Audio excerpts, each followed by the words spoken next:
thought she was. You know, my two granddaughters, people ask them if they are. They got olive skin and brown eyes. Mm-hmm. That's God's chosen people, the Jews.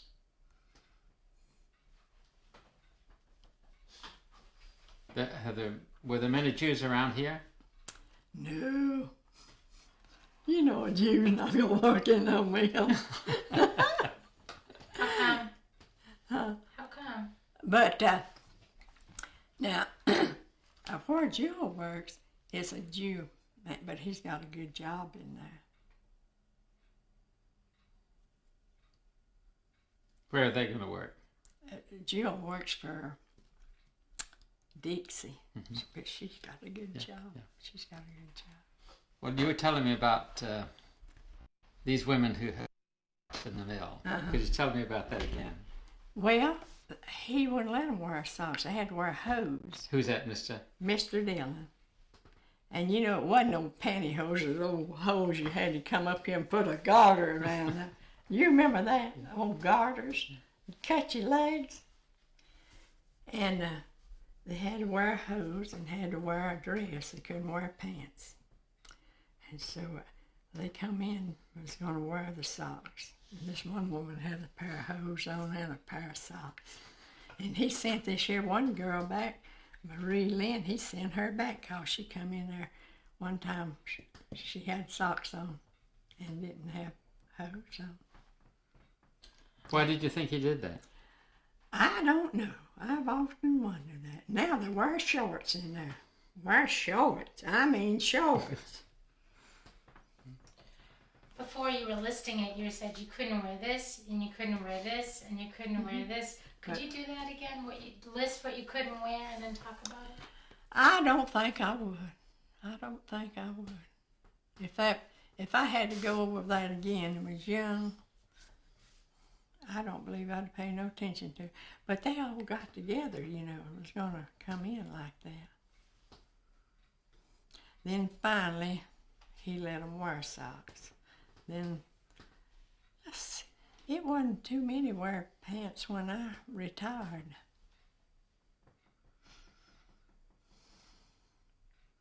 But I think that's people's own privilege, wear what they want to. When you first started working in the mills, what did you wear? How did you dress? You had to wear a dress. They didn't wear pants then, And when did that change? Let's see. Oh Lord, that was back in the 30s, way back in the 30s, 37 or something like that. But everybody wore a dress then. They didn't wear pants. Well, with that kind of But thing, I think lots of it was on account of the man, that superintendent had lots to do with it. I think it was that. I know they said that one old fellow up yonder to Reagan, they said he was awful religious. well, we've talked to Mr. Reagan, Mr. Robert Reagan, who's the son of Cordelia Reagan, you know, who had the mill. Ones that used to own it. That's right. And he was telling us that he was under the impression people thought it was unchristian to have a union. That Mr. Miller was a superintendent. Mm-hmm. Do you know why Mr. Reagan would think that workers would think it was unchristian to have a union? I wouldn't say, I don't know. But they sold that mill. Mm-hmm. But they say his daddy was a good man. They said he was a good man. It's like Mr. Smire's daddy. They said that he was a good man. Said people back during the Depression, they'd go up there, lived up here on the airline, and said that he would give them money to go buy food. But he had such a mean old superintendent. Well, now, when women had trouble in the mills, the way you're talking about, what could they do about it? They couldn't do nothing. I've heard Rob say that the women used to bring their babies and put them in boxes. I've heard him say that. I never did see nothing like that. That was before your time. Yeah. How did the women nurse their babies when you were coming along? Well, they used to let them come home and go back, but finally they stopped that. Well, then what did they do? You mean about the babies? I don't know, but I remember this year one woman, she used to bring hers. I remember that. But most people now, they put them on the bottle. The bottle, yeah. Yeah. Mm-hmm. I wonder, when people didn't like what was going on, like with the socks, what were other instances when either the women or people in the village were angry about some sort of rule? How would they try to counter it, like with the socks? Well, they didn't like it. They didn't like it because they wouldn't let them wear socks. They didn't like it. Well, now, if you had a husband who could kind of take up for you in the mill, what did women do who didn't have a husband in the mill to take up for them? Well, mostly when I worked, they had husbands. Then if they would do something to their wives, they'd just go tell the boss man about it. But now this was a little old section hand, what I had to work with. And he wasn't married. He never was married. But I know when my daughter got married, he always liked her. And he bought her some of the prettiest crystals. And he went and told her one time, said, I'll tell you right now, said, your daddy don't let nobody run over him. Rob was a big man, tall and big. But could women protest to anybody else if they didn't like what the section hand was doing? They was afraid to say anything. They was afraid.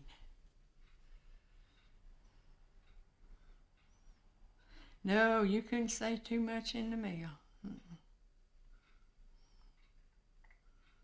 But you had to work hard, I'll have to say that. Now, we've been reading some of the letters from an organizer named Paul Christopher. He was writing about that, and he said one of the reasons that he started the union in Shelby was because women were being mistreated in the mill. Paul Christopher, seemed like I've heard of him. Paul Christopher. Seemed like I've heard of him. In 34, he was only 24, but he was a very bright young fellow who had started in the mills at 16, I think it was, finished high school, worked in the mills, went to Clemson for 2 years, had to drop out, went back in the mills, and at 24 he started organizing for this big strike we're talking about. Mm-hmm. He organized first for a union, right? Not for a strike, right?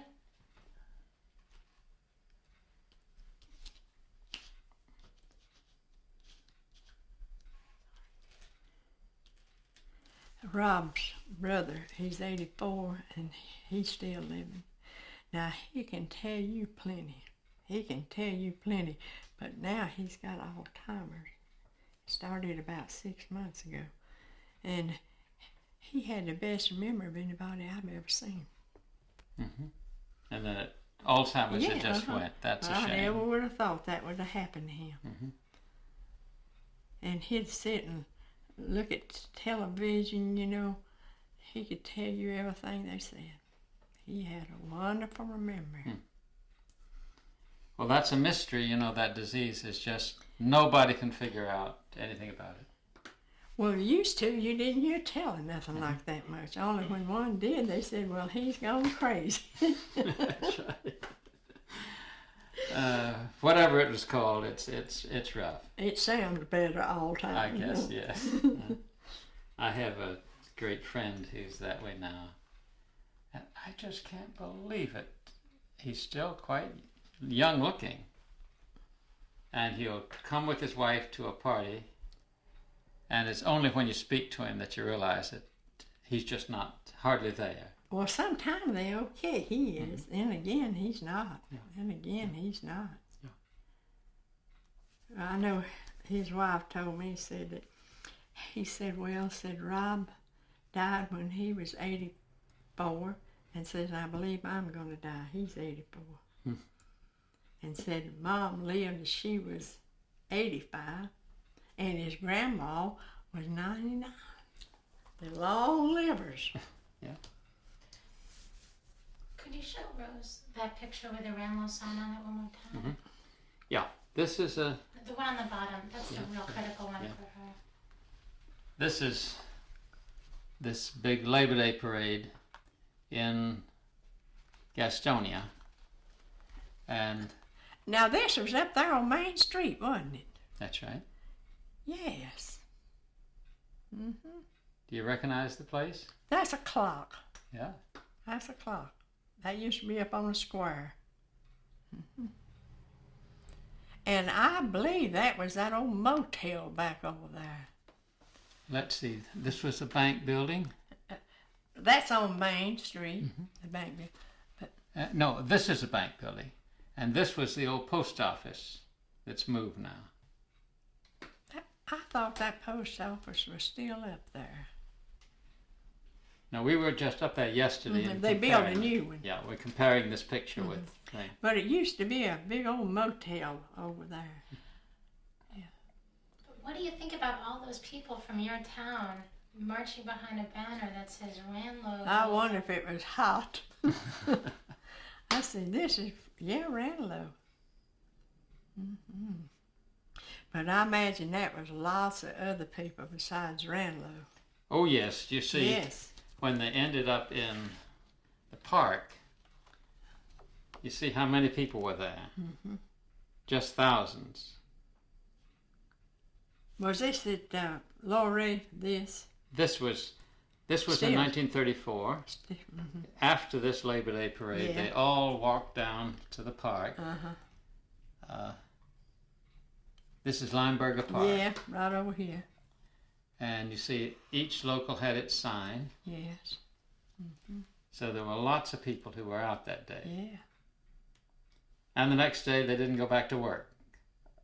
Yeah, they do that. I remember that. Almost every mill in Gaston County was closed that next day and closed for about 3 weeks. Yeah, they closed them down. What did you do during that time? Me, I went up to Cherville at my sister's. That's the ones, in the hospital. I went up there. What'd you do up there? Well, her husband, he had a pretty good job up there. And so I just stayed there till Rob, he came up there and got me. What did he say? That was awful back then, wasn't it? Mhm. That was awful. That's like slavery. Why do you say it was like slavery? Well, the way they treated people. Can she say that again? It was crackling. The paper. Why do you say that? Way they treated people. Well, I just don't. Well, they just treated people bad. That's it. Well, you know how they treated people back. I've read about how they done people back in slavery time. Are you suggesting that textile workers were kind of like slaves? Yeah. The way they done them. But it was worse years and years back. I've heard people talk about, before I ever thought about working in a mill. I've heard people say things. You're right. We've talked with some people older than you who started working in the mills at 9 and 10. Mm-hmm. And it was worse, yes. I remember Rob saying that they had to carry the water in the mill in buckets for people to drink. I imagine they used the same dipper for all of them to drink out of. They're bound to. Mm-hmm. I've heard him say that about at Mount Holly in a mill over there. When you moved into this village, did you have running water? No. It's outside.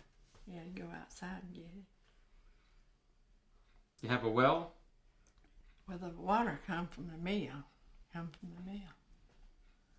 So after they sold these houses, people began, to put in septic tanks and put in running water. But still, there's some bad places here. Looks bad. And some looks better than others. I want to get this because everybody's interested in old cars. And we've got a lot of pictures of old cars, you see. So we've got a lot of pictures. I made a film in 1953 for the Ford Motor Company about old cars. And, they're still playing that. It's funny. People have a fascination with old cars. You were telling me about... Mr. Holland, he was a car room boss. Now, he had a car. And old Mr. Dillon, he had one. And John Paxton had one. And they said he was going to buy a car, John Paxton. He went over and asked old man Dillon, could he buy a car? Rob said, I'll tell you right now, I'd do without a car before I'd go and ask anybody, could I buy a car? Them's the only two. And all these streets here was dirt.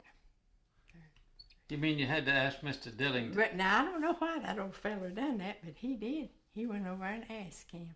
He wasn't trying to borrow money? No, He just went over and asked him, could he buy a car?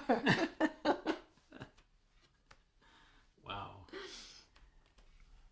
Do you recognize this fella here? I don't know. Who is he? Well, Russell and his wife say that that's him. Russell? Now, he was young. That was when we were married. That was over there at Priscilla, over here at Randall. And that's Russell. That right there looked like Earl Campbell.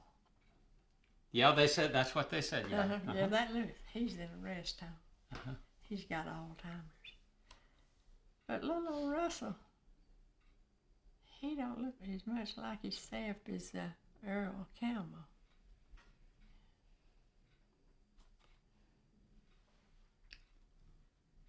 And we've got some movie footage in which Mr. Moore found his own father. Sure enough. Yeah, with a hat on and all of that. Yeah. Everybody had hats and caps on then. Yeah. I remember when they wore them kind. Oh, those boaters, yes. Sailors. Yeah. I remember that. Did Russell know anybody else on here? I think that's only ones he pointed out. Yeah, that's Earl Campbell. Yeah. Mm-hmm. Now he's up in his 80s, way on up in the 80s. Are these people that she's always knew that were part of the union? I mean, is this surprising? Are you surprised that there are all these people who were joining in the union? Did you know that there was that many people involved? I didn't really know it was that many. I didn't know. I mean, the people in her community, George. Well, it was a bunch of them there, wasn't it? Looked like a convention. Well, that's kind of what it was. You see, this was the people from your town. That kind of looked like that little old fella Clark used to live over here.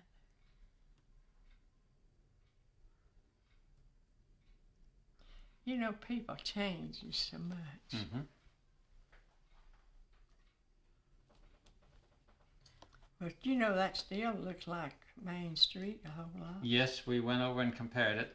You know, they planted some trees along here Yes, to yes. make it. Yeah, that's not been too long, many years ago. And the railroad, they put that in. They waited too late to put that out there.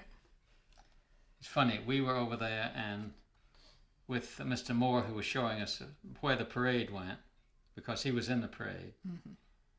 And one of the merchants came out, one of the businessmen came out. One, Snyder. I can't remember who it was. But he had a store up there, Snyder's. I reckon it's about one of the oldest stores up there in Belks and Ephraim's. But he came up and he said, "Where are all those people? We don't have all those people up here now." Don't nobody go up there much no more. They go to the mall. Is she surprised that so many people from her own town came out? Are you surprised by the number of people from your own town? I didn't think it was that many. Well, see, people didn't have cars then. But I think they'd go on a truck. Well, we talked to Claude this morning, and he said, we talked to Russell this morning, and he said they walked. Walked. I mean, like if they go off. But they walk up there. Yeah, they walked up there. Yeah. But I never was up there. I never was up there. That's where they had their meetings. Did Russell belong? Yes. Did he? They must not have found it out at the mill. He said that he played music at the meetings. He was a drummer and played the mouth organ. I'm gonna ask somebody else. Did he play the drums? Now he might have, but I never did know that. He could. Could. And he played the harmonica too. I wonder if he went to school over here at Ranlow. I'm not sure. I wonder if he went to school over there.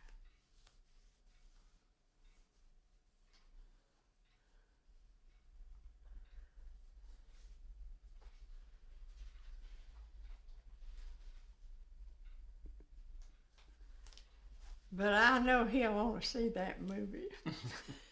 Well, we were showing him that movie today of him, and he could hear himself play. Yeah. Yeah. Well, he must. I never did know of it. I never did know of Russell. Yeah. But now I think his wife. I think she can play all piano or something. Yeah. Gee, Oh, and one of his granddaughters played for us this morning. Did she? And played very well. Yeah. I think they have 4 grandchildren. 4 grandchildren. But now I've been knowing his wife all her life. Well, Russell ever since I was married. Yeah. He used to live here. Sold his house and built his house over there. So was this a secret? This organization, did you know about it at the time? Yeah. You know, I told you about that man was up there one night and gave him a little piece of fat meat. I know him. He come back telling that and said he dropped it right down there. Said I ain't grabbed it and run off with it. No, you have to. I didn't get that story. What did it say? I think they was gonna give some food away up there. I think that's what. And he was a mess in it. So we sitting out there on the porch, and he come down the road and stopped and said he'd been up there. And Rob asked him, did they give any food? He said, well, they gave me a piece of little fat back meat and said I dropped it down there and said I ain't grabbed it and run off with it. But I think they had to pay dues, didn't they? I don't imagine they paid much. They couldn't. They couldn't. And you said something about handbills. Let's see, handbell. Leaflets. Leaflets they handed out. Oh yeah, they'd do that over here. You know, They did what? The union, would stand on the outside, and they give out leaflets. And so if you go up in there and boss men see you with a leaflet, they didn't like it. They didn't like it. I know one time they was over there, and so I got one of them, and so this year woman was with me. She said, "You better not go up there." I said, "I want to see what's on it." But I didn't take it up in the mail. But they tell me they like that now. You better not talk about union in these meals. Well, let me show you what that leaflet might have looked like. We have one here that was dates from the time, I think. Mm-hmm. Yeah, let's see if we don't have it here. No? Keep it going. Okay. Here.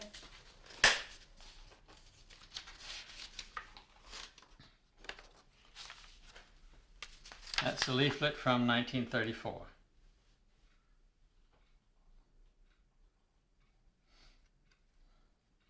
No more juggling around.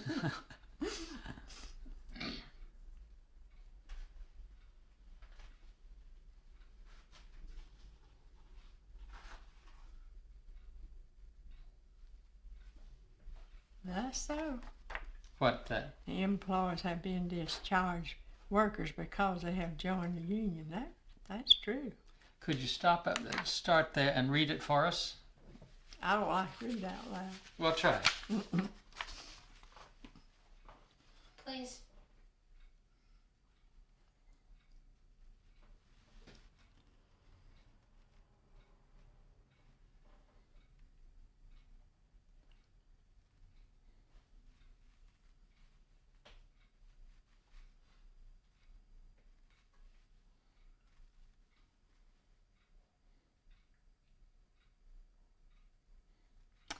Well,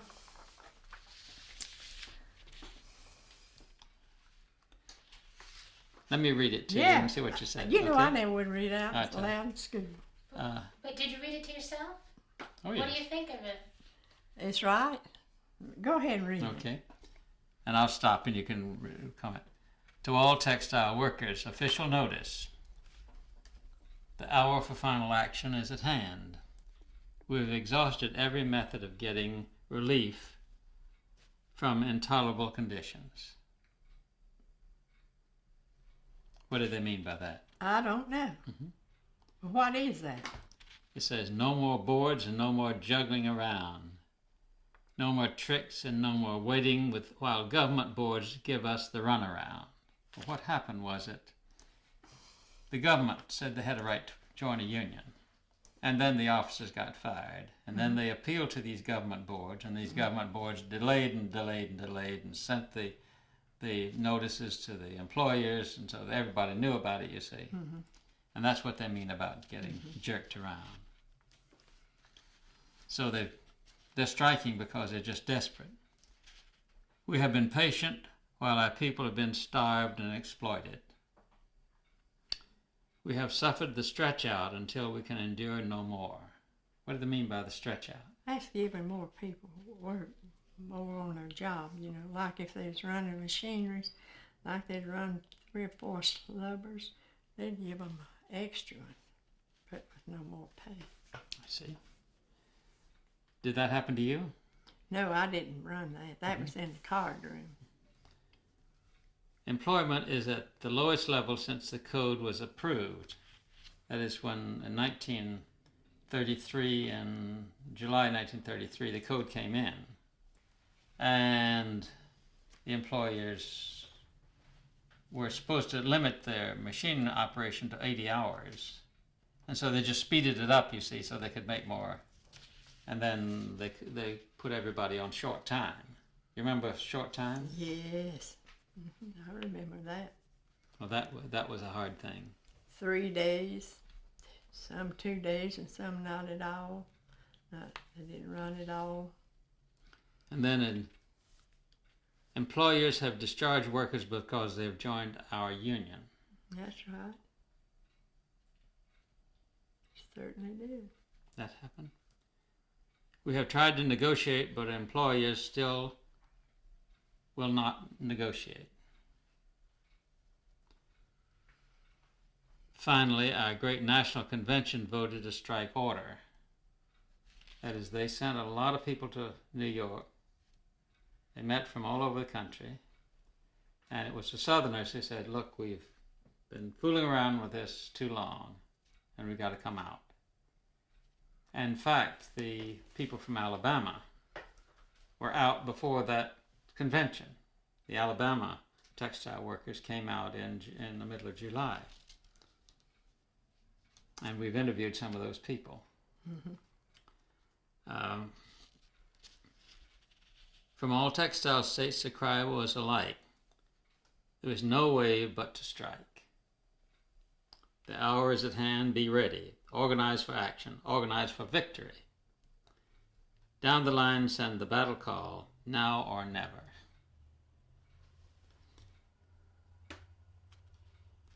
We shall do no more talking, now we act.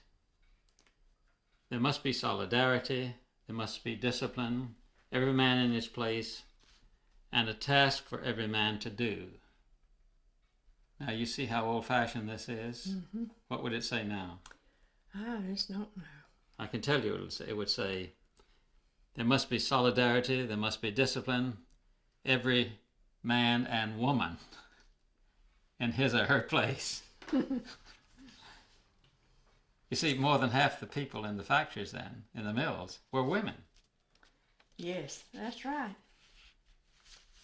Over half. Over half. And they always had the hardest job. That's true.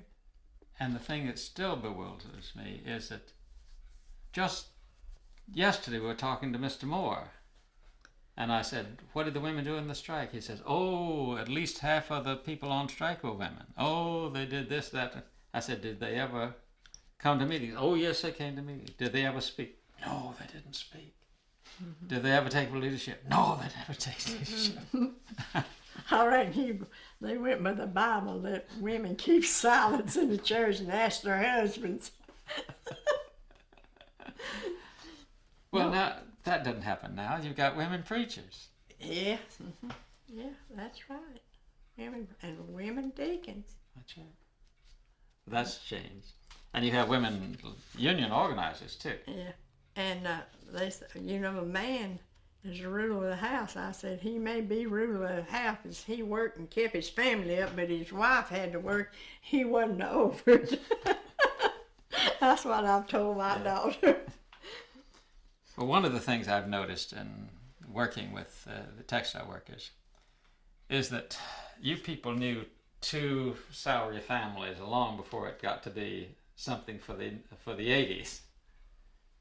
And so it's, maybe I'm wrong, but it seems to me that men took a little more responsibility for families than in other. Back then, Mm-hmm. yes. Mm-hmm. Yeah, that's right. But it really was. There's more women worked than it was men. Mm-hmm. Men. For it had more jobs for women. And Lord, it used to be so lenient there, but you know, it's not no more. Mm-hmm. It's not no more. Whenever I retired, it wasn't no lent. Describe what it was like when you first started working in there. Lord, you'd have lint all over you. Be on the floor. But they got these things now that sucks it all up. How did you do then? Did you wear a mask? No. But they finally, you had to wear earplugs in some, like weaving, you know, that where that's so much noise, you had to wear earplugs. But nothing like that when you first worked in the mill. No. Mm-mm. That's right. Well, we go on with this thing here. Be ready for the strike call when it comes. It will come soon. We are united in purpose. We are united in the strength of our great cause. When the call is issued, act in unity and on the minute. Yours for solidarity and victory, Special Strike Committee, the United Textile Workers of America. And that was issued from Washington in 1934. But I tell you, it's lots of difference in the mills now than it was back then. All of it's modern inside now. But the people who work there tell me it's still a hard job. Yeah, yes, that's the truth. I heard a girl say the other day, said that she just give up her job. Said it's got so hard. Said I just give it up. Said I couldn't sleep at night. Well, we've been talking with some of the people up at Kannapolis, for example, who are organizing up there. I bet they can tell you lots up there. They've been trying to do something about it. Yeah. Yeah. They've been telling it on TV up at Kannapolis. When you see that on TV, how do you feel?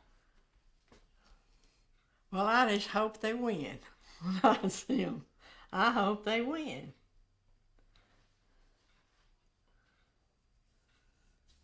How do you think your neighbors feel? Some of my neighbors, I don't know. I've never heard them talk anything much about that. She's such a bad Republican down there, you can't talk much to her. She is. Do you take much part in politics? Well, I used to vote all the time. I didn't vote last year because, I was sick, couldn't get around at all. I mean, the last election, that's when I had the diabetes today. And, but I always vote. Now, Jip, Russell's wife, works over there.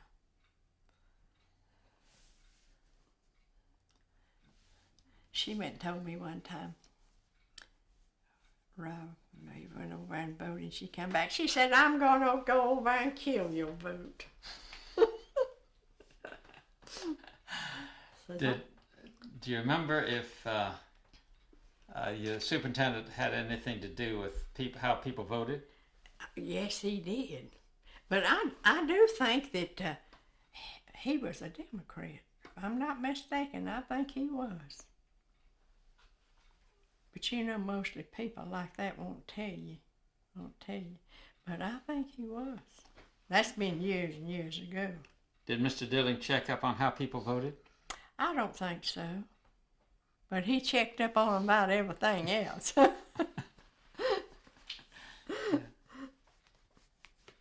We've heard about in some mills they did, but... Well, I have heard people say where they work, they tell them how to vote. But that's one good thing, you can vote and don't nobody know about it. I wonder when she got when Rose got that, what she thought. Since Okay. now that you read it, Yeah. When you read this, what does that bring to mind? Hard times.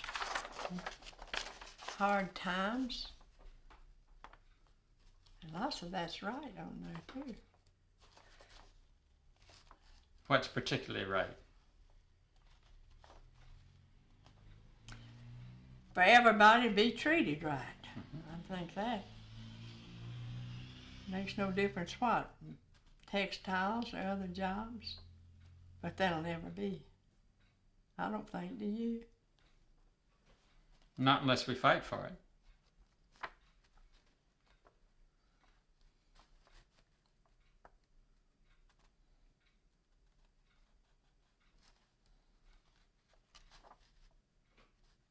So the hour is at hand.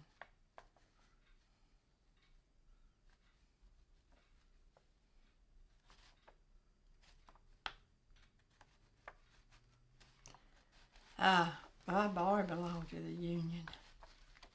He belonged to the union.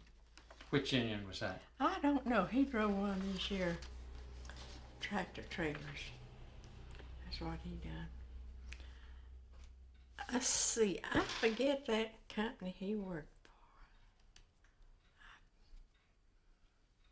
for. It wasn't up yonder at Cherville. It wasn't that. It was another. I just can't think. It's been a long time ago. Sure. Okay, I think Okay.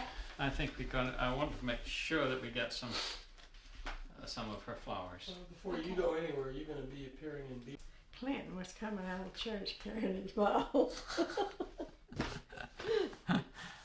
They make you feel a little cynical.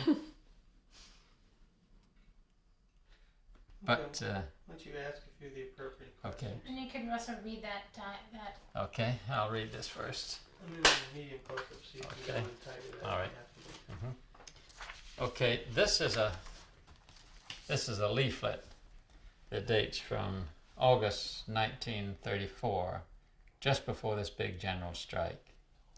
Now, I don't know where I can answer all them questions. I don't know where It's to laying on find the them. table. Do you remember if you were holding that up or was it laying down? I think I had it like this. Fine, okay.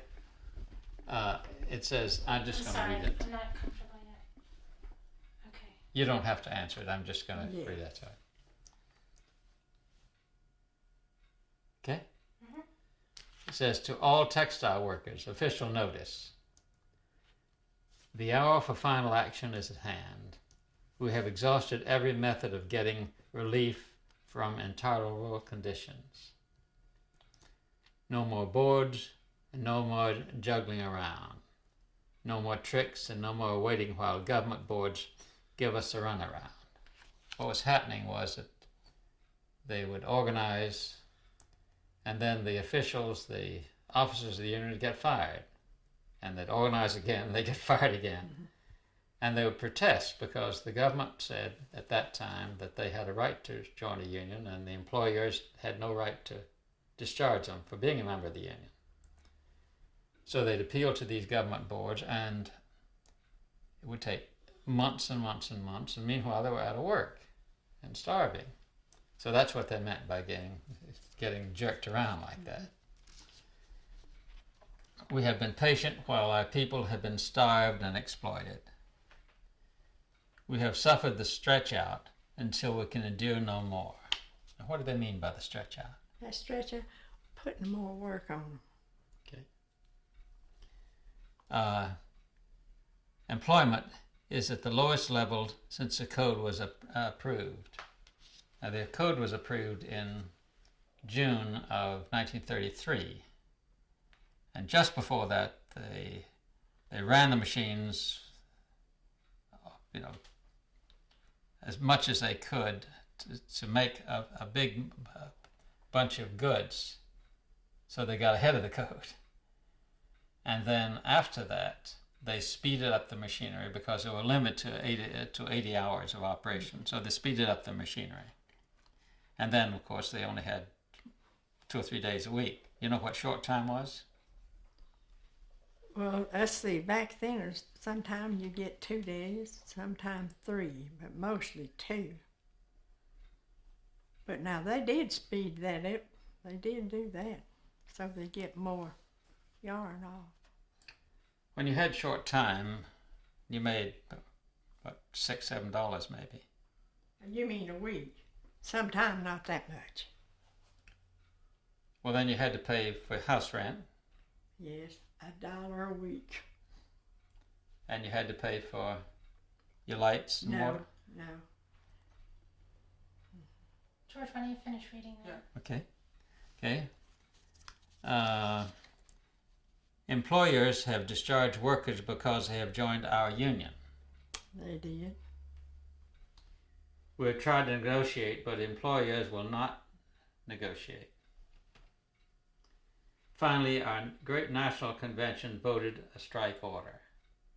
They went up to New York to meet with the textile workers from New England and decided that they all had to come out together. Finally, our great national convention voted a strike order. From all textile states, the cry was alike.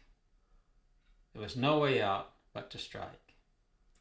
The hour is at hand, be ready, organize for action, organize for victory. Down the line, send the battle cry, now or never. We shall do no more talking, now we act. There must be solidarity, there must be discipline. Every man in his place, and a task for every man to do. Now, today that'd be different. They'd said every man and woman. Mm-hmm. Be ready for the strike call when it comes. It will come soon. We are united in purpose. We are united in the strength of our great cause. When the call is issued, act in unity and on the minute. They wanted everybody to come out at once so that the employers could see that they could win. And that's why they were doing a general strike. Yours for solidarity and victory, signed by the Special Strike Committee, United Textile Workers of America, Strike Headquarters, Carpenters Building, Washington, D.C. So that's what all that was about. But you know, when these mills goes down here on a short time, that hurts Gaston County. That hurts. You've heard the merchants say that. Yeah, it hurts. It hurts. I hope that never happened again. Things like back like it was then. People wouldn't stand for it to be a war. Do you know it? I believe it would. Well, I suspect if you had a superintendent like you have, there might be. Mr. Dillon. Ken Dillon. Yeah. He was a dilly, wasn't he? Yes, he was. Yes, he was. Mr. Dilly. So many people have told us about him. I tell you, they was just afraid to say anything about him. That was it. Yeah. Just like that Mr. Miller up yonder. They said he was like that. Then it might have been lots that I never did hear about. Well, if you had your life to live over again, what would you do? I'd want a good education and get me a good job and wait till I was about 30 to get married. Or maybe never. Maybe never. Yeah. Wait a minute. That's what I told Dr. Albright over there. My granddaughter was with me over there one day. And she was getting married in June.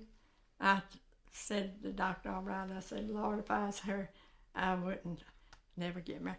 He said, Miss Slayton, you ought not say that. He said, yes. He said, you got married. I said, yes, but I didn't know what I was getting into. But I had a good husband. I had a good husband. But times was awful hard.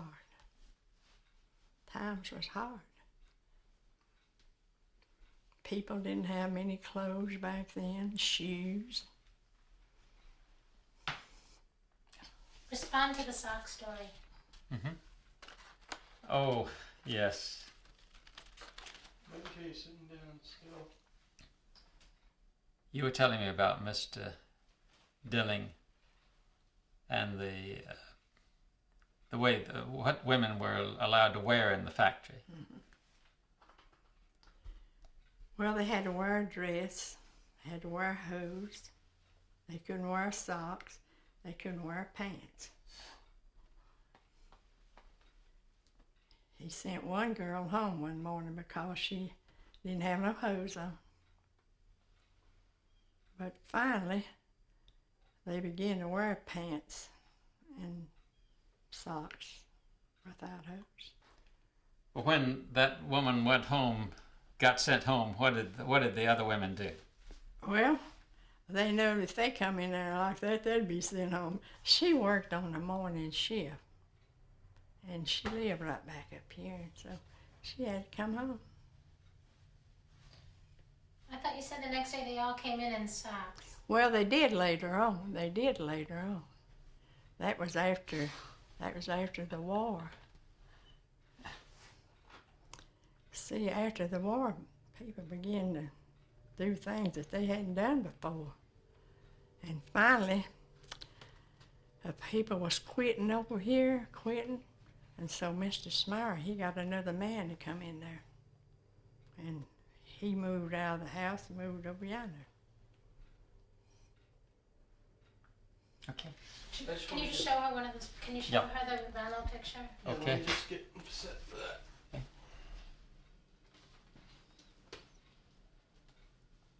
Okay. Go. See, this is the main street. You Yep. recognize this? Uptown, on Main Street. Gastonia. In Gastonia, that's right. And you see the people from Renlo right up there in the parade. No, I don't see any. I know. I see Ranlo.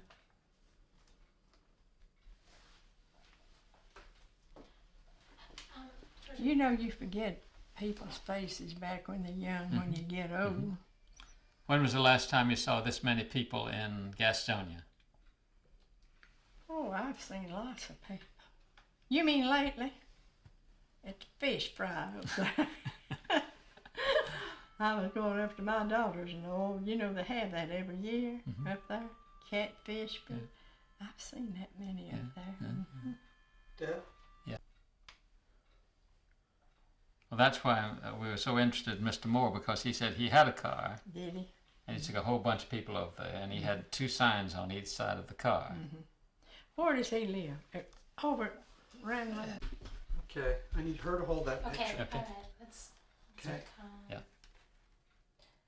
So George, why don't you say, point to it and say, isn't it Yeah, amazing that's what that you were doing. you were saying, isn't it something that all these people from your town? Well, you see, this is downtown Gastonia. And I'm just amazed to see so many people out on this day. There's lots of children in there too. I see children. And lots of women in Yes, women. all dressed up. Yes. When you went downtown, did you always dress up? I always put on the best I had when I went anywhere. Like shopping, doctors, office. But people back then didn't go to the doctor. They didn't go shopping much because they didn't have nothing to shop with. They didn't have no money. Well, after that parade, they ended up in Lineberger Park. And all of these people were there. Did you have any idea this many people were involved in? No, I didn't. Labor Day. That's right. Labor Day. But this man right here with his mouth open, seemed like I kind of recognize him. You see all the signs back here. Yes.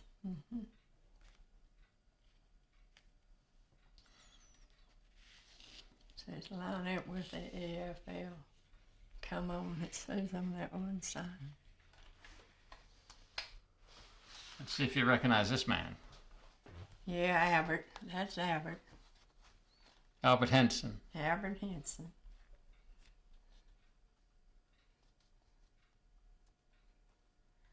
I don't know anybody else on there.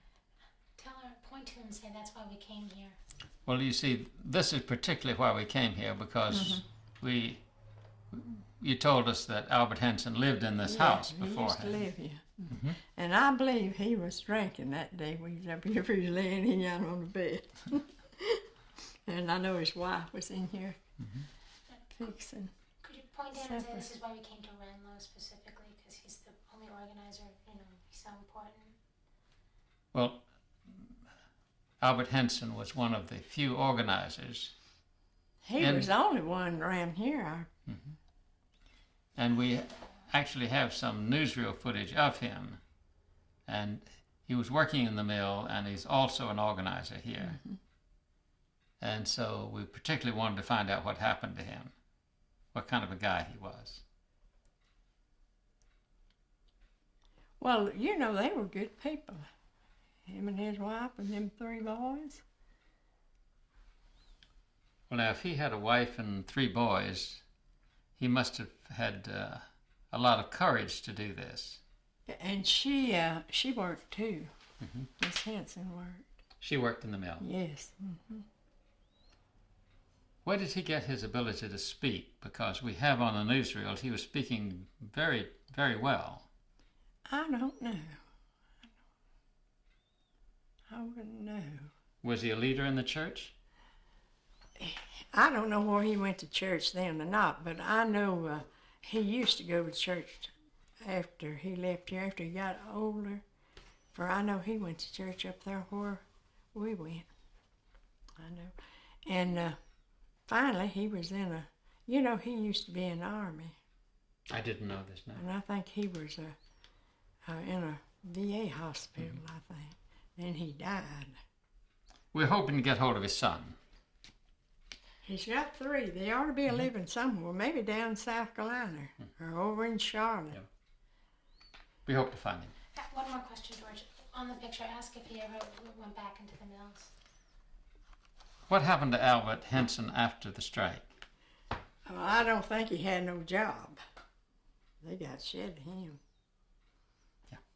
Thank you. Okay. You need to Sure. move the bars. Okay. Okay, We're just- going to be quiet for just You 30 just need seconds. 30 seconds of the sound of the kitchen.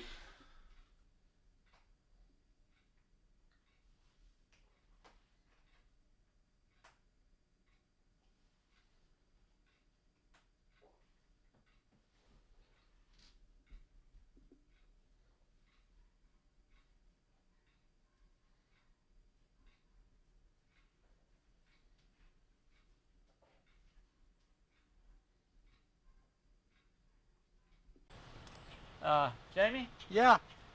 let me do a rehearsal, Okay. just with me. Here we come. Okay.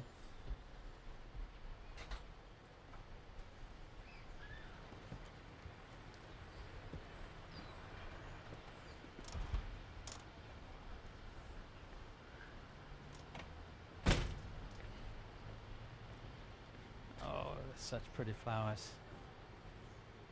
How'd you decide about this? My husband took that. Uh-huh. I like it better if it had some more. Uh-huh. That's nice. Round this way. And your crepe myrtles. Still got some blossoms on it. I still got some. Uh-huh. Is all this yours or your neighbor's? Oh, she's done a nice job too, hadn't she? Yes.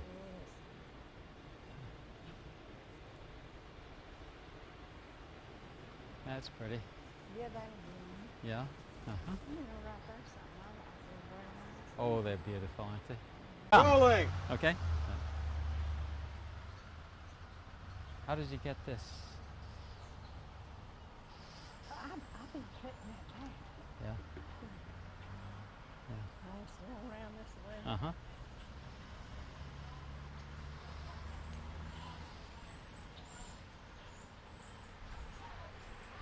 Oh, God, it's so beautifully planned out here. This is what kind of spring. Uh-huh. Where do they want us to go Yeah, now? we're going right around over in here. What's the rough feet here? That's really fancy. Hello. They go in here. Okay.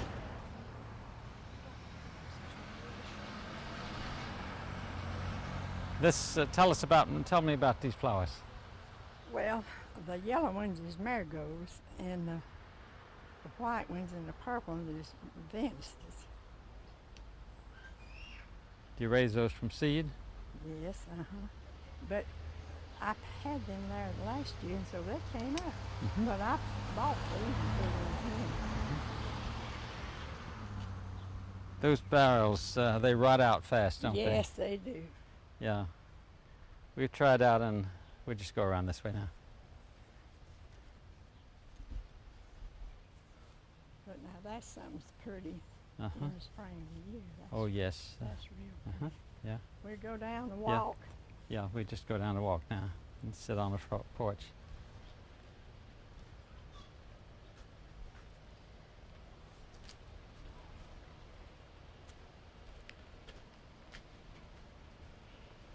Yeah, we'll sit on the rocker here.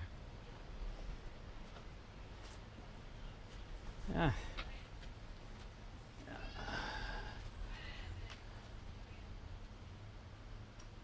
And they get up going, I said, what happened to going out? He said, well, I don't want people passing. He said, look at that old man sitting on the porch and his wife mowing grass. But see, he had